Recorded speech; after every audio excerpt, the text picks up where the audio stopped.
Welcome to the Post Cafe, the art of conversation. It is where artist comes alive. The spoken word brings forth the inner creations of hidden treasures, expressing tones of lyrics felt within the soul, a vibration that rings stories untold.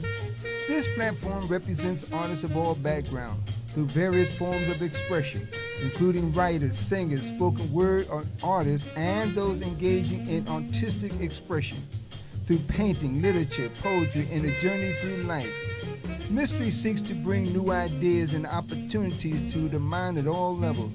Wherefore my time leaving tomorrow on the wings of yesterday, where birds fly higher than the mystery of dreams never knew.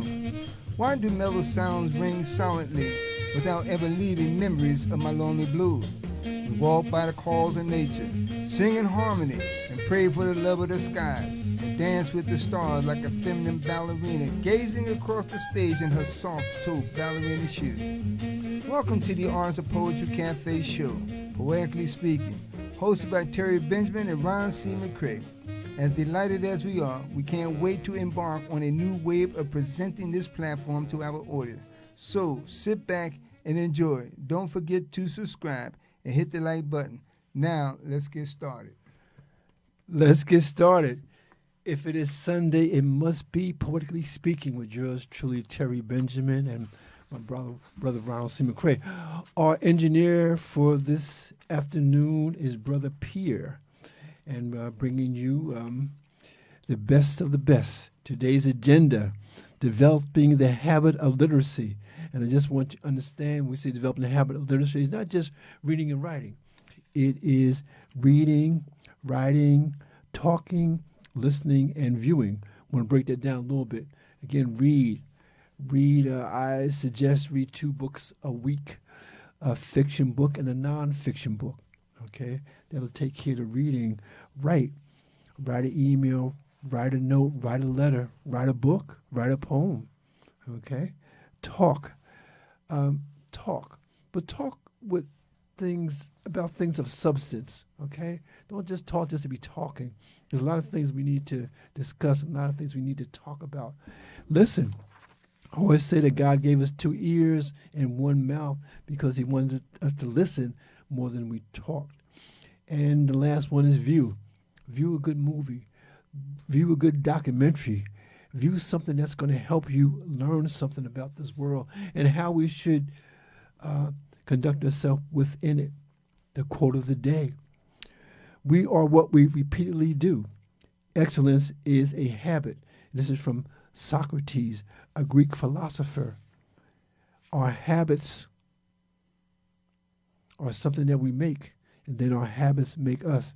Again, we want to have healthy habits. We'll talk about a little bit later on in the program about how to eat to live, not just live to eat. And so, as always, and is really happy to present this segment to you, it's called Ron's Poetry. And you know what that means? That means Ron is going to read his poetry. So what you got for us today, Ron? Well, I'd like to just start with this short piece to piggyback off what you just said. And that's the whole purpose of the theme and the foundation of this podcast, the art of conversation. Yes. You know, reading something, having a conversation about something, storytelling. Act like a child who reads something and look at a picture and they want to share with the parent or guardian, whoever it may be. Right. You know, just something. Because again, those are the things that stimulates the mind, that helps, that continue to help build the platform. You know, like the building blocks and whatnot. That's put them together. Yes. That child becomes somebody who's literate in what they have learned and understand. You know, and then even it doesn't matter if you're an adult or senior. It doesn't matter. As long as you are breathing, you are still supposed to continue to read something, crossword puzzle, have a conversation. Listen, you can learn a lot just by listening. That's right. I also want to let me read this first. Now let me just go back to this. This is again out of the book of Gospel of Good Success, because it ties into everything, no matter how you look at it. Whether again, as the brother read, you know, healthy reading and, you know, all of that. But just a couple parts here I just want to read. You know, consider your natural strength or weaknesses that you overcame. When you are looking for obstacles, you cannot find opportunities. That's important because you allow distraction to take you out of focus. You have to understand, where's your vision? What are you looking at? Where are you looking to? Where are you trying to get to? From the beginning, I felt that God was an equal opportunity blesser in all areas of our existence. Remember, in our existence, all of our existence. But the vision of holistic salvation was still a long way in the distance. Back then, I couldn't have spoken about holistic salvation even if I could have given it a name, because I was a stutterer and a stammerer, the childhood victim of a speech impediment. Frequently, my voice just wouldn't work. I've opened my mouth, and it would be a verbal train wreck. You got to be patient when you talk with Kirby John. People would say, there seemed to be a short circuit between my mind and my mouth. Wow. When I got excited, and I got excited a lot, the words would tumble out in a jumble. My elementary schoolmate would tease me, but I kept right on talking. Although I blocked it out of my mind, my mother tells me she took me to a speech therapist who said I was just suffering from delayed speech, that I was thinking faster than I was speaking. My folks found a solution. Oh, yes, they did. Make that boy speak in front of people, they exclaimed. Let him overcome his speech impediment by public speaking. Think about it. When you acknowledge your weakness and offer it to God, then it can become a strength. If you stay in denial about it, then it will stick with you forever. And so this is what we talk about all the time, the music for lit, the books, and all of that we present to you. And we try to influence and encourage you because we are constantly reminding ourselves to constantly be better. We're not talking about great. We're not going to be great, but become better than a second prior to. We make mistakes, but that's all right. I may stutter, may not stutter, may pronounce them, but it's not about the physical aspect, but it's about the message that we're trying to deliver, no matter how you look at it. And so it really takes you and puts you in a mind frame of looking forward, seeing the vision of a dream and an opportunity, no matter how you look at it. Because the Bible, the Torah, no matter what book you pick up, tells you the exact same thing. Don't look to the left, don't look to the right, but meditate on this day and night. Let me read this one piece and we can continue and I'll come back. This one hit me because we often talk about a lot of different things in relationship, et cetera, But this one I often hear, and I'm quite sure many and a lot of women talk about it, I'm not saying all, I'm just saying a lot. And this is in reference to a mama's boy. How many women say, well, I was just a mama's boy. I don't want no mama's boy. Mama's boy this, and he's weak. He don't know whatever the case may be. So let me read this. Matter of fact, I might have the wrong one. But let me read this one, and let me change a second. I'll come back to that one. Men cry. So it's not about the mama's boy. I did have one, but I'll come back. Men cry. When a man cries, he hides his strength to conceal the inner weakness of his sorrow, unable to scream out loud. His vulnerability lies beneath the sky, where the depths of his pain is hidden beneath the surface of his memories left behind. He quietly endures his suffering, impossible to ignore.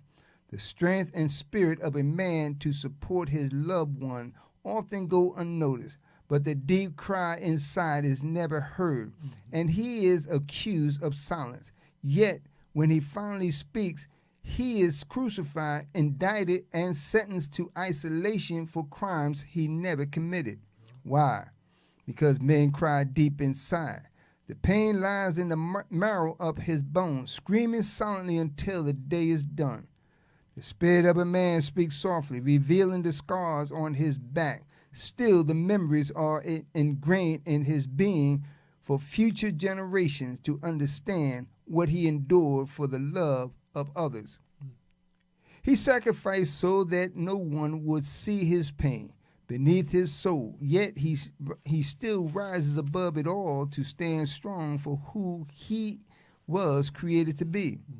When men cry, they are accused of shedding tears, trying to be heard, and begging to be left alone. Many doors are closed, many chances to listen for are blocked. Confronted, giving with a hug and a shoulder to cry on. Everything is denied because no one is there to receive him, yet he is kept out just for asking for a piece of bread. Men are emotional, but their strength lies in enduring depths. Stubborn, despite stubbornness, barriers, mountains to climb, and oceans to cross. Yet the winds never deny their ability to rise or die for the mercy of their God. A man's ignorance doesn't mean he's guilty, but it helps him develop his ability to measure, design, create, and realize his inner brilliancy. This awareness allows him to appreciate his wisdom and knowledge, leading to success that suppresses his current limits even when others give up. Nature weeps quietly, endures quietly, cries quietly, and sleeps quietly. But when the sun rises, joy shouts loudly, and silence simply fades into another season, signaling the change of freedom we all need to pray for. Emotion burn intensely, and scars that unheal. Yeah, I said that, and I may have read it before, but that's not the point. The point is, it's a continuation because the conversation, the accusation, accusing somebody, not listening and hearing, is the pain that constantly continues to roll on, and roll on. And again, it has nothing to do with generation after generation, but those same pain today leaves a scar for the next generation who has to inhale their history, which is our history, to them who's moving into the present, the future, no matter how you look at it. So again, these are reminders that the man you are with, the brother you grew up with, your uncle, the cousin, men cry. Right. Ain't no need sitting here talking about I don't cry, home no pain. It's a bunch of crap. Men cry. Now many may hold deep inside, but surely, and you can rest assured, it will rise up. And so when it rises up and it comes out, now you want to accuse him without understanding the reason why he is crying. That's a good point. It's been said that men cry in the dark, and that may be true, but they cry. Before I go on to the next segment, Mind, Body, and Books, I just want to do some shout-outs. Some people have sort of reached out to me on TikTok, and I just want to acknowledge some of those people. Katrina Madison, what's going on? Erica Brown, what's going on?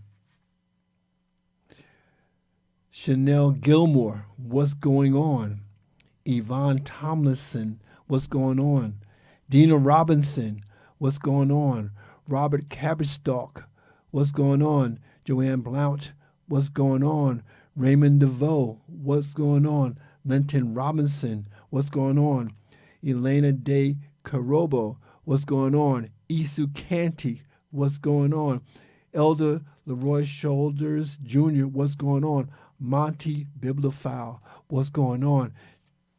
Just want to take a minute to give you those shout-outs because, again, we really appreciate you tuning in every week and telling people about it.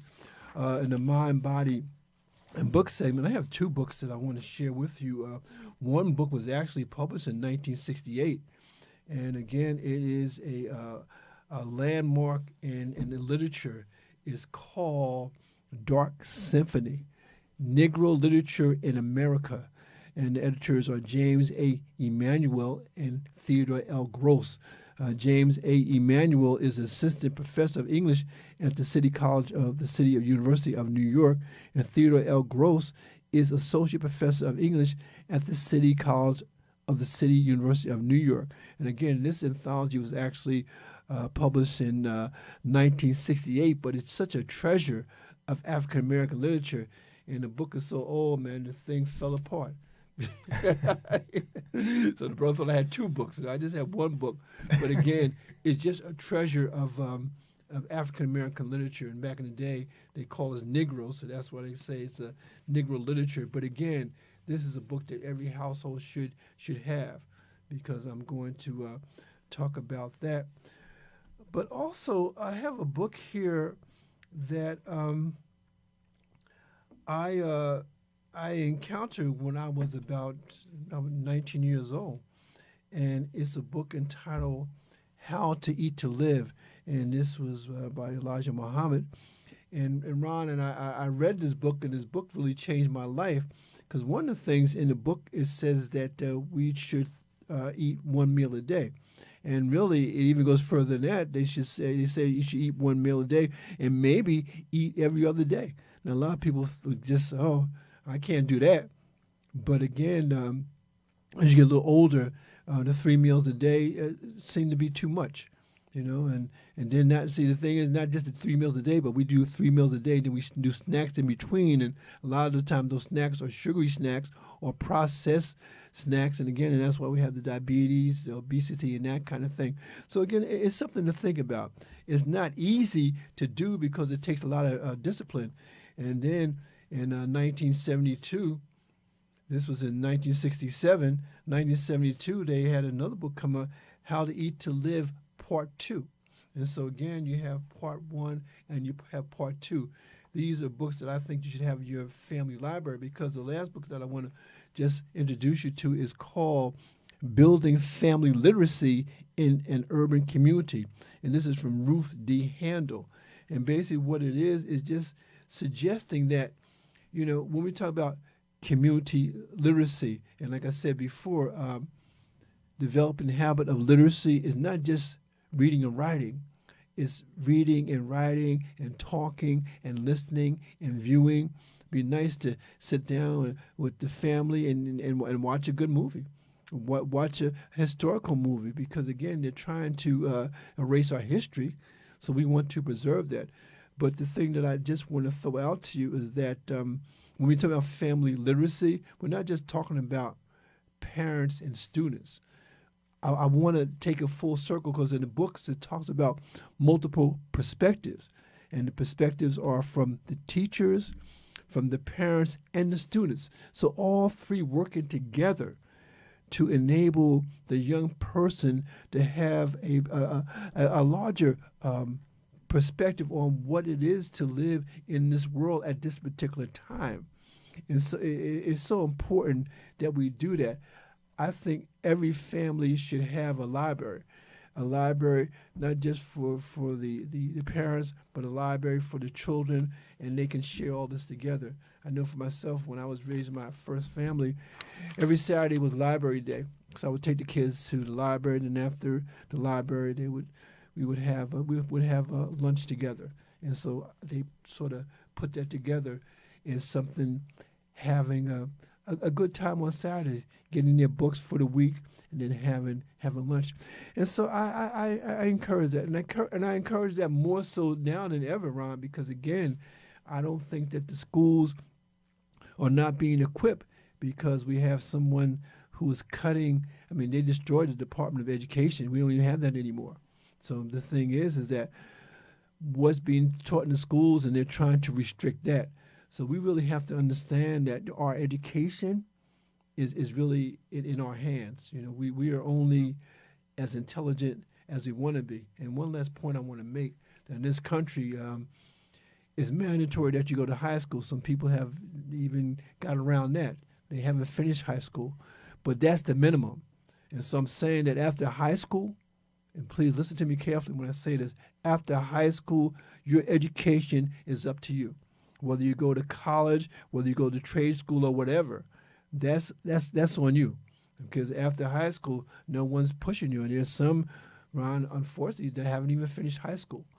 So what I'm saying to you is that your education is in your hand, and we try to give you food for thought so that you could really you can really do something with that. And the last thing that I want to do, I want to go into something that we talked about before. And again, on this board here, we have a lot of great legendary poets. And right in the corner there, on that first row, right there, you have a gentleman named Langston Hughes. And what I like to do, I want to read one of his greatest poems.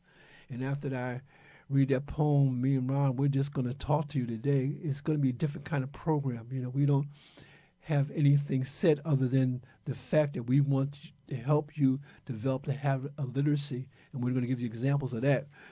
But Ron, I want to read this poem. This poem was first actually written in 1931. And it's in the Dark Symphony anthology. And again, this poem was actually it reappeared in this book called Selected Poems of Langston Hughes. And this is from 1959. But this poem is a classic poem. It's a poem that I remember when I first heard it, and I was just transfixed. I just couldn't believe that this was coming at me. And it's written, and I dedicate this to all the mothers out there, and especially my mother. I love my mother so much, and I want to read this to her. I want to send it out to my mother, and I want to send it out to all the mothers. And the name of the poem is The Negro Mother. And it reads, "Children, I come back today to tell you a story of the long, dark way that I had to climb, that I had to know in order that the race might live and grow. Look at my face, dark as the night, yet shining like the sun with love's true light. I am the child they stole from the sand 300 years ago in Africa's land. I am the dark girl who crossed the wide sea, carrying in my body the seed of the free. I am the woman who worked in the field, bringing the cotton and the corn to yield.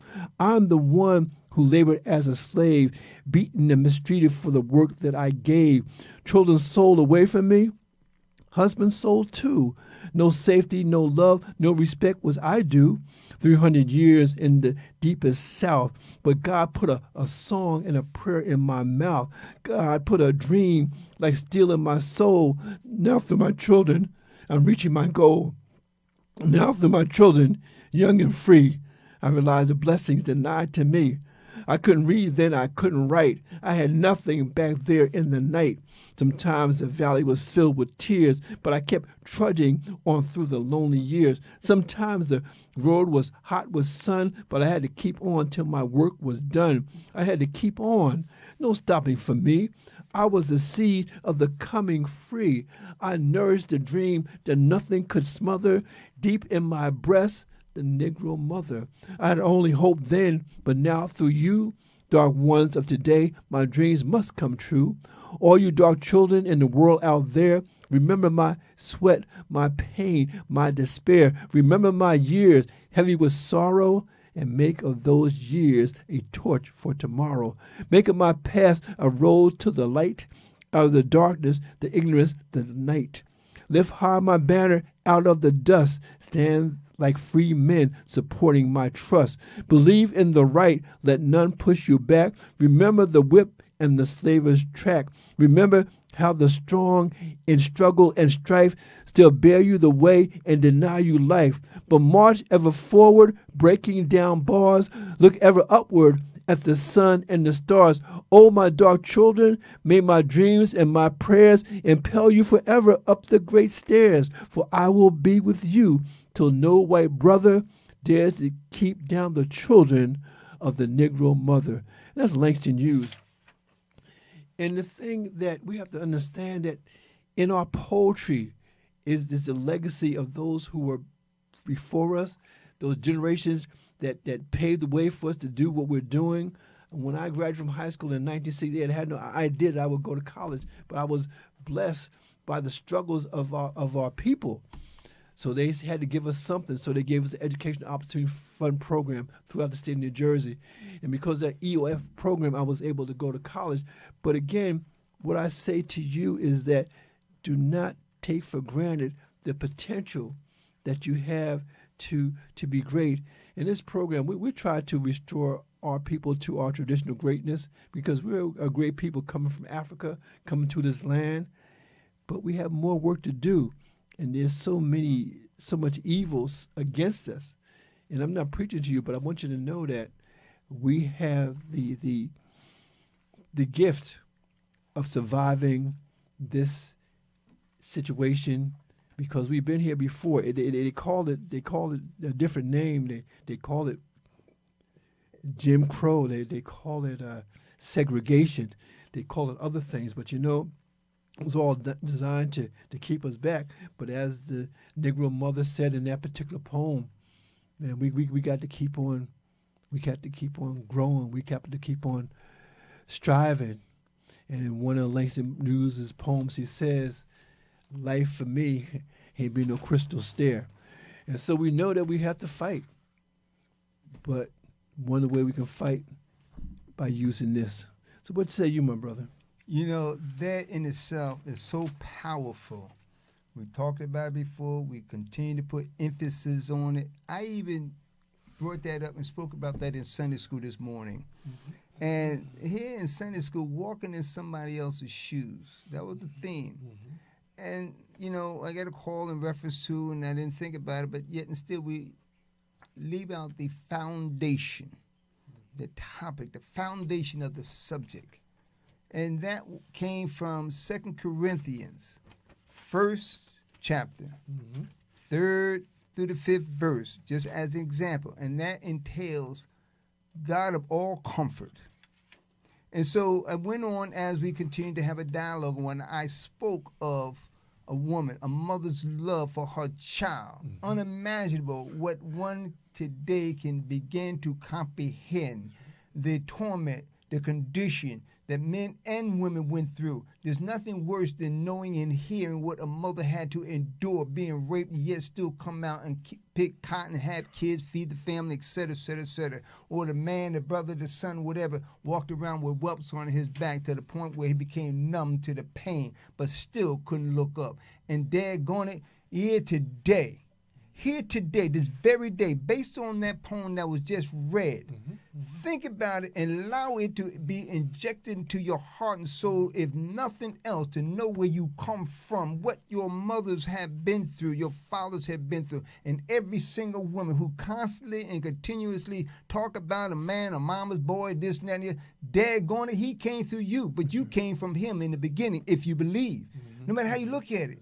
That's a powerful poem. That's a story to be revisited over and over and over again, no matter how you look at it. Sisters, we constantly say to brothers, we need to come together to dialogue. We can't sit in the present and constantly wallow over what somebody else is doing, because today, when you look at yesterday, that's like a slave master today, and what we are doing today is an insult to our ancestors who suffered at their hands against the will. But they continue to pray and move forward, working together. You need to stop and think and stop all that gossiping and stop focusing on what you don't have control over. But what you do have control over, as the brother read in earlier, have a library in your house. Everybody got a book. I don't care if you only have one. Take that one book, because that story in that one book tells you everything that you need to talk to your child, your neighbor, your friend, your family. Everybody needs to come together constantly, because the history that they're taking out the books is your history. And when you sit there and think about somebody taking your history out the book, you continue to fuel him, to allow him to take the history out your mind. Paul said you become a new creature, a new person by the renewing on your mind. Change the way you think, because our ancestors didn't do it. So why should we do it today, hundreds of years later? They made it possible for you and I today to be on this podcast, for the studio, the engineer, and you to have an audience, because they was not allowed. They had to do it in the dark, under the moonlight, the only light that was shining. And when the moon was covered by the clouds, they continued to whisper, felt each other, talk to each other. I didn't want to go off, but I had no choice, because you bring me to that point, especially when you bring something to the table that's so, so, so important. Right. You know, and just in short, you know, this is all the more reason why we must come together today. That's right. Dr. King didn't die for nothing. Malcolm didn't die. Marcus Garvey, Harriet Tubman, Ida B. Wells, and everybody else unimaginable. Mm-hmm. Think about what they've done, what they've been through. That's right. What they endured. No matter how you look at it, Fannie Mae, over and over, but she stood, continued to fight for what she felt was her freedom, to fight for your right to have something today. That's right. That's right. And again, I just want to go back to the brother Langston Hughes, and this is another poem from Langston Hughes. And what we're going to do as we go through the program, every week we're going to look at somebody up on that board, and we're going to share their genius with you. And this is from Langston Hughes. Again, this was actually this first appeared in a magazine called The Crisis in 1921, and you might be familiar with The Crisis magazine. Mm-hmm. And this was entitled The Negro Speaks of Rivers. And this is Langston Hughes, and he says here, I've known rivers. I've known rivers ancient as the world and older than the flow of human blood in human veins. My soul has grown deep like the rivers.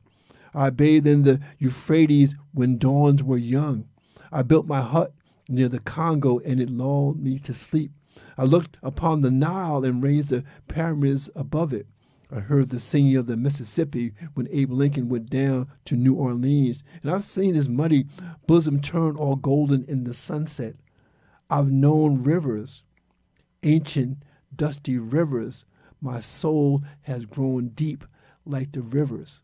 And so our soul is deep, and our potential is vast. And even in these times, there's nothing that we can't master, whether it be entertainment, whether it be sports, whether it be technology, whether it be science. We have the potential to master all those things and take them all to another level. So don't talk to me about what we can't do. Man, doggone it, we've only begun. We've only begun. And we always rise to the occasion, always. It's really, I always say it's a time and season. And this is the time and season when we don't even know what we're going to come up with.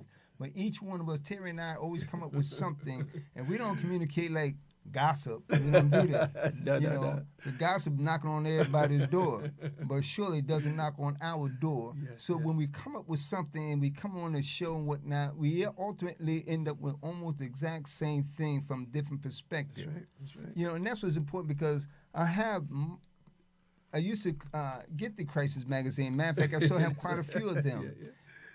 But how many today that still have the Crisis, or any magazine or any book, go back and reread what they was telling us then, what we should be doing today? Mm-hmm. There's nothing new under the sun. All right, you don't get it. You spend all your time and focus on what's happening in society.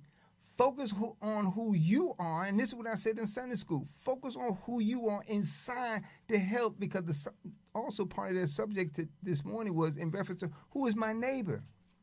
Who is my neighbor? How many of y'all walking past a homeless person, somebody who's not even appear to be homeless, but you don't know who the heck is walking with an agenda of either homicide, suicide, loneliness, depression, or anything else. Somebody's hurting. But because you are trifling in your own way, because you focus on somebody who don't give a damn about you, and you talking about what he's doing to you. That's right. But what are you doing for yourself and to your neighbor? Mm-hmm. Are you talking to one another? Are we having the book? No, our education, their education is our education. They stole it from you. Mm-hmm. They made you become who you are today, long before they even came into this existence, because God has created you to be a wonderful, amazing, beyond measure human being with the wisdom and knowledge. Mm-hmm. With the wisdom and knowledge from the beginning of time. Even Solomon just wanted wisdom to help his people. What are you asking for to help your people? Mm-hmm. And stop focusing on your neighbors down the street that don't even care about you, especially when they're on the other color. That's what's important. Yeah. And the thing about it is, we got to understand that, Ron, it's so funny, because I look at the potential of our people. And I look at the fact that we are on this earth because of our our Father. Okay, you can't dispute that. We didn't make ourselves. We didn't pull ourselves together. We didn't create this, and whatnot. We didn't do that. But sometimes, Ron, I get the point, especially when those people who don't travel. We got to realize this is a big world. The world is not New Jersey, okay?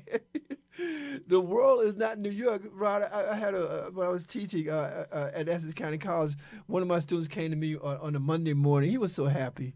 He said, Professor Benjamin, he said, I did something really big this weekend. I said, what did you do, man? He said, I went to New York City. I said, you did? He said, yeah, I went to New York City and I walked around 32nd Street and walked all the way up to 45th Street. And I said, brother, it's good. But you know what? You didn't go to New York. You went to Manhattan, okay? New York is a lot bigger than that. As a matter of fact, That's right. I remember I did a book signing in Rochester, New York. And I asked my agent at that time, I said, well, I'm definitely going to do the book signing. But now what subway can I take to Rochester? He said, you can't take a subway. You have to take a plane. That was the first time that I took a plane ride. It was JetBlue, and it was an hour to get to Rochester, New York. But that's how naive I was. So the brother did good. He went to New York. He went to Manhattan. But New York is a lot bigger than that. As a matter of fact, the world is like a big mansion with many different rooms, okay? And I got a surprise from my brother here, because when that metaphor is a beautiful metaphor. And you bring it out so brilliantly in your poem. And this is from my brother, Ron McCray. I always sneak in the opportunity to read some of his poetry. I love reading his poetry. And so I'm sneaking this in right now. He don't know about this. I'm sneaking this in. And again, but it develops the metaphor, that we live in a mansion, but we don't go to all the rooms. And we have a lot of rooms. We have a lot of rooms. We have a lot of places to explore in this world. Please, if you can't explore it physically, then get a book about different places and read those books. But I love this poem, and I love the idea. And the title of the poem is, In My Father's House, There Are Many Rooms. Okay, you get the metaphor? In my Father's house, there are many rooms. How many rooms have you visited? And my brother says this. He says here, there are many mansions. The solace of your presence embraces my soul. Every morning, you renew my spirit. My life, I owe it all to you. You are the source of my confidence, the solid rock beneath my feet. The air beneath the wings of your glory is the shield written with my story. Without you, my beginning has no end. All my prayers that rise hard are encapsulated with all of your blessings you never denied. I am a tree planted by the waters. I shall stand like Abraham, Hannah, Jabez, Mary, Martha, Esther, and Ruth, and Jesus too. We travel throughout this land, praising our saints, praying so we can enter into these pearly white gates to welcome us home with open arms. It's a big world, man. Go out there and get some of that. I love people who travel, and I have friends who will travel, and they send me back videos on Facebook. I guess I should be happy. But take me with you.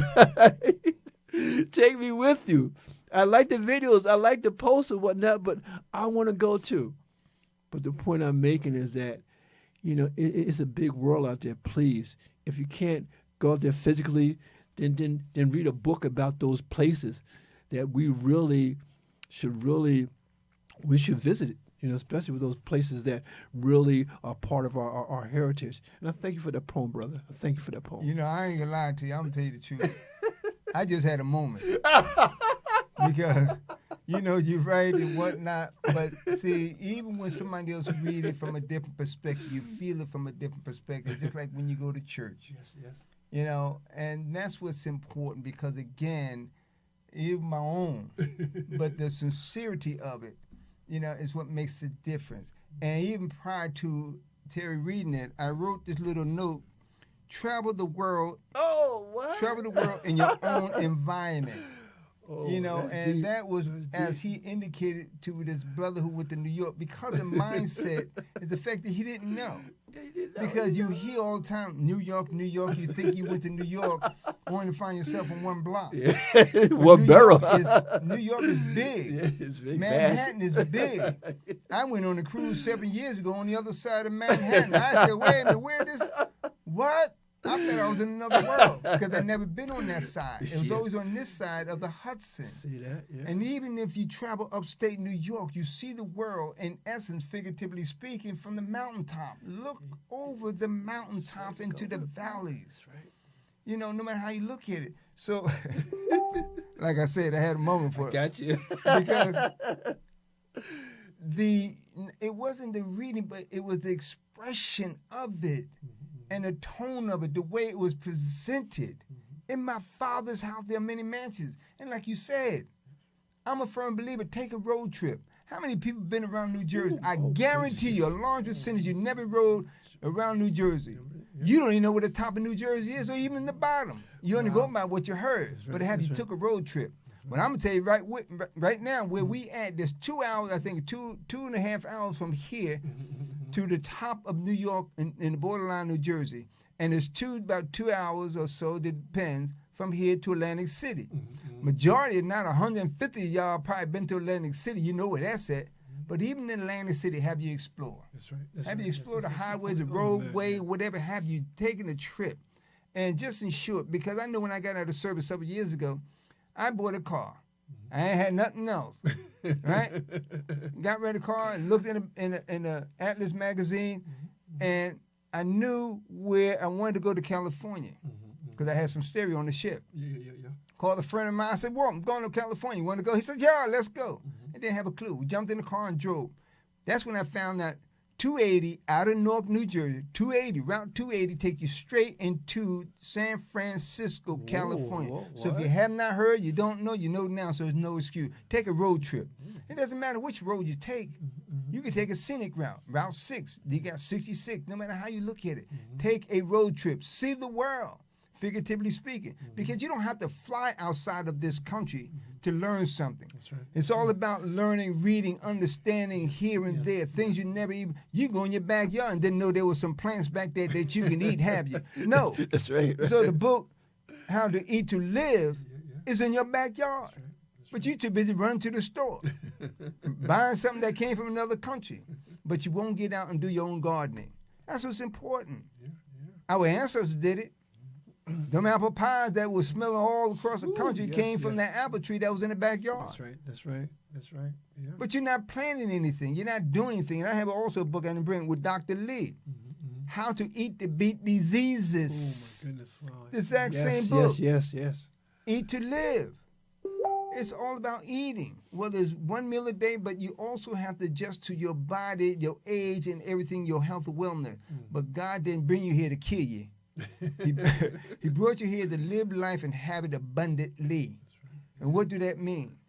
Enjoy it in moderation. Don't try to kill yourself because you're eating to die. That's right.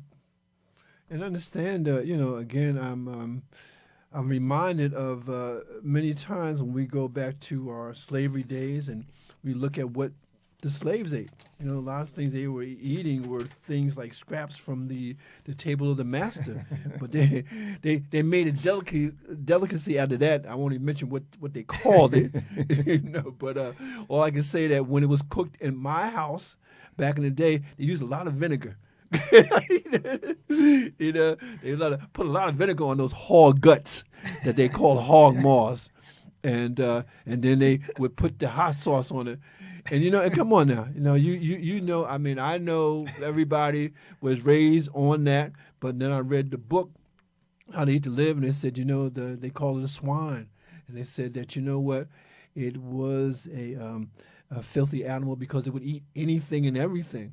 And so we understood that as we developed in our intellect, we developed in our care for ourselves, that was not something that we want to eat because, again, it would cause all kinds of problems.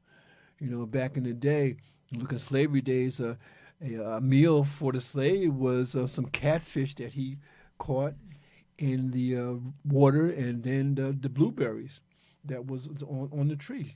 So again, we have to understand that back in the day, food was considered medicine.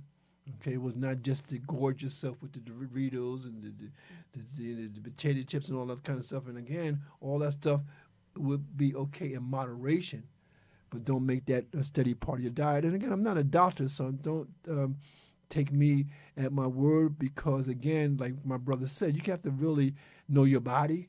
Okay, right now my body's acclimated to one meal a day.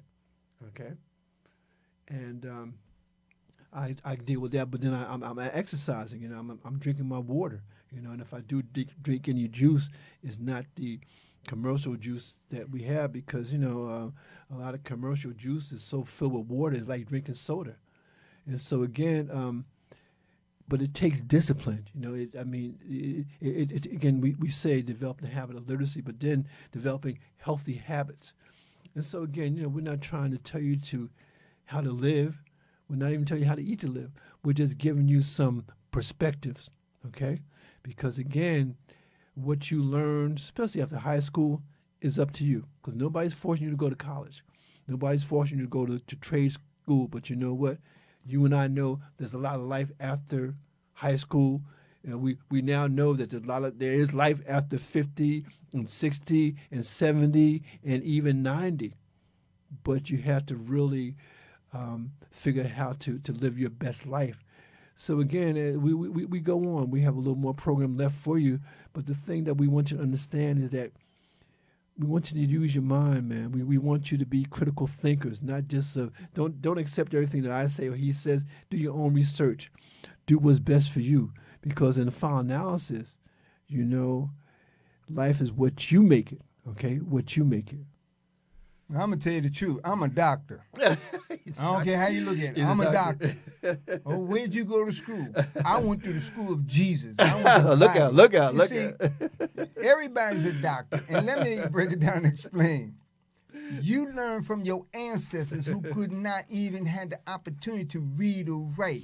But they went out into the backyard, into the field to get the herbs and spices for healing. Imhotep, if I pronounce it right, way back in ancient time, is the doctor. He's the master of medicine. That's right. He's Imhotep. a doctor of medicine. Yeah. He didn't go to school, but he was led by a higher power to show him to help heal. No matter how you look at it, your ancestors, look at what your mama, your grandpa, and everybody else done in the kitchen, what they had with the Vaseline and the aloe syrup and the castor oil and all those things. We are here today. Yes, we ate hog maws and chillings and pig feet because we didn't know. But guess what? We wasn't sick. We didn't die. No matter how you look at it. You even had turpentine. You didn't get sick from colds and this and that and the other.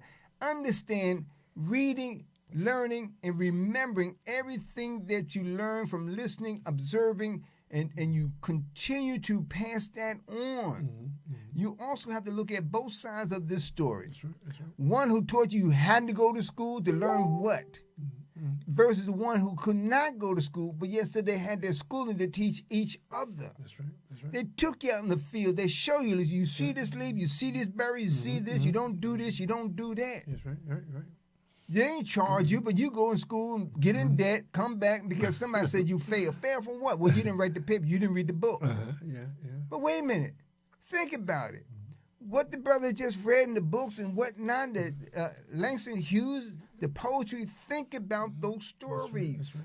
That's right. Yes, I'm a doctor because I have learned what I was taught. I listen and I observe. The medical doctors, the doctors that's in school now, they done research. You have all kind of books out here, no matter how you look at it. But if you don't read, you don't study, you don't go do no research or anything, yes, you're right. You're going to suffer at the hands of somebody else. Yes, a Bible. I don't care if you pick up the Bible, the Torah, I don't care what book you pick up. Bring it to me and we can talk about it. Because in the Bible, for example, Genesis 1:29, that's in the beginning. Then you had Deuteronomy 14:7-12. Tells you what to eat, what not to eat. Yes, swine is the last. God told you, don't touch it. You know why? Because it has split hoofs, but it doesn't chew. He said, do not eat anything that does not have split hoofs and constant chew.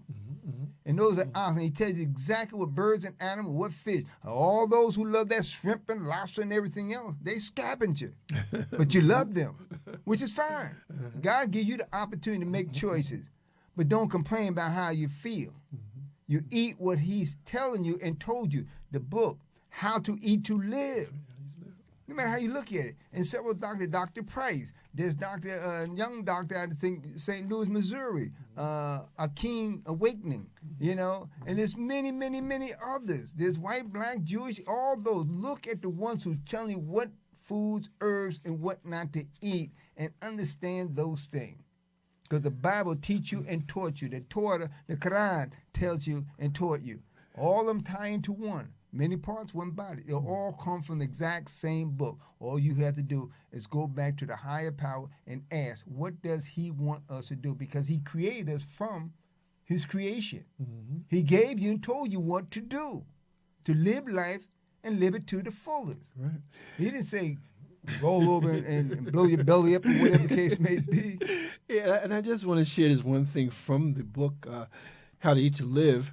And it says here, this is from page 43, just brief. It says here, I repeat, the main thing in How to Eat to Live is to eat only once a day or once every other day. This will take care of everything. You cannot go all over the earth trying to eat everything that people say is good to eat. But give what you do eat time to get out of the way for the next meal, an effect that it probably would cause. Brothers and sisters, let your stomachs rest. Stop trying to eat 3 meals a day and all in between. This is enough to kill chickens and hogs. Anyone who eats all the time has a very short life. Our greatest trouble when it comes to sickness is due to staying at the table, eating too much and too often. You have no regularity about your eating at all. And so again, we're just saying, look, if you want to be healthy for the rest of your life, you got to take care of yourself. And one of the ways to take care of yourself is getting that rest, whether it be sleep, whether it be naps, whether it be meditation, whatever it is. And again, when you're eating something, you don't want to be in your system for too long. You want to eat it and get it out of your system. And, you know, again, as always, this time, it flies. And so we have about 10 minutes left. And I'm going to have my brother sort of wrap things up and take us out here. But I thank you. I thank you for your viewing. I thank you for your spreading the word about the program. And also, I thank all our guests that we've had since we've been here. We have some great guests. Go back into the archives, and you'll get some great information. You'll meet some great people. You know, it's interesting, and I don't know off the top of my head, but the bottom line, even what the brother just read, which is true, whether it's 1 meal a day or every other meal, but you have to know what you're putting in your body. And it's true. Yes. The gut is just like the heart, just like the brain. Those three, the Father, the Son, the Holy Spirit, those three. Because, see, what's in the gut affects the rest of the body. Also, throw the heart out of sync, which causes a shock wave in the mind, which means that now all of a sudden you're laying out there somewhere, stretched out something, and you can't figure out what the heck happened to you. Well, you have to look at what did you do to you. It's not what somebody did to you, it's what you done to you. You see everything, you take everything, you have McDonald's. That's why all these fast food restaurants is popping up like there's no tomorrow.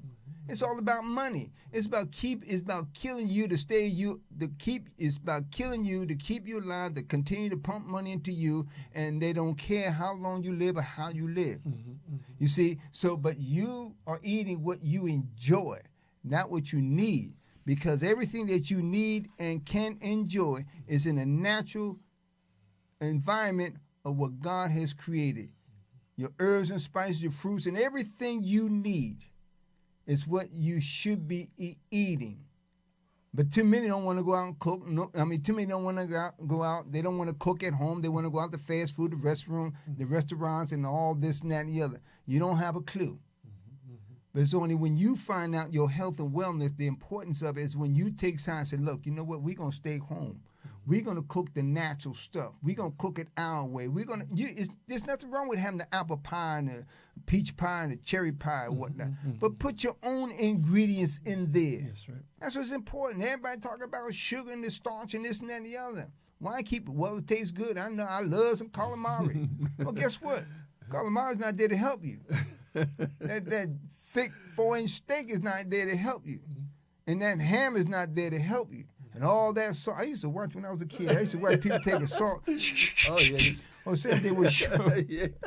You know, but the Yum, importance yum. is even as you get older, you Yes, start to please. balance things out. The body tells you exactly what it needs. For me, myself, yes, I exercise and I try to eat right. But if you're going to snack on something that's healthy.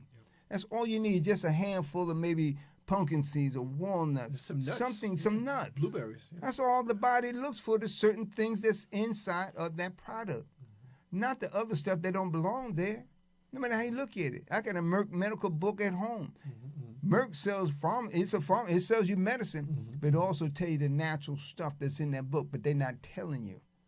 I hope nobody don't tell Merck I said this. But They're coming after you. let me read this, and we'll continue the dialogue. Because what's important is the fact that it was a couple of things. Well, let me read this. I'm not your little boy. Ooh. I'm not your baby boy, nor a mama boy. I am not a baby to be treated that way. I'm nothing to you, but if you think I'm a mama's boy, you are mistaken. You came from me. So, if you believe you know who you are, you might get hurt. I've walked the narrow path, a journey through life's wonder, and I am here. Praise God for life. Our souls are connected, raising the standard through tough times. We bear the mark from the master's table, enduring beyond our pain. I'm not your little mama's boy. Treat me as I embrace you with the love of an unbreakable bond.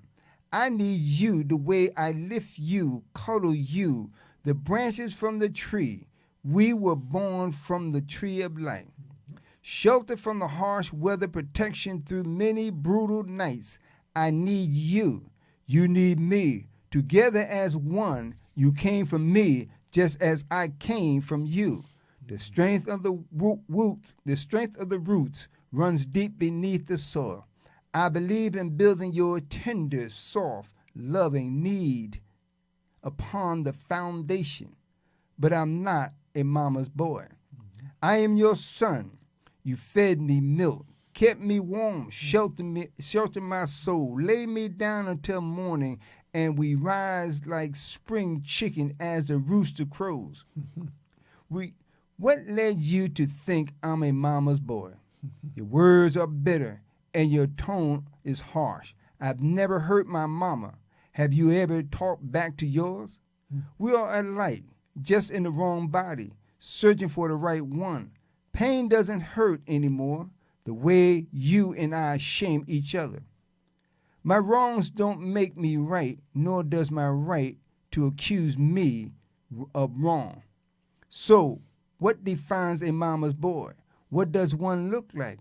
And what are its characteristics? Treating someone as if I am inferior to you allows you to manipulate your main goal with an attitude that prevents any chance of working together as equal. A mama's boy does not reach a mature level with the mindset needed to address issues like this. Don't insult the tree that bears the fruits of your labor, the tree of life. I am the wind that blocks you from the harsh condition that engulf your mind and hinder your freedom.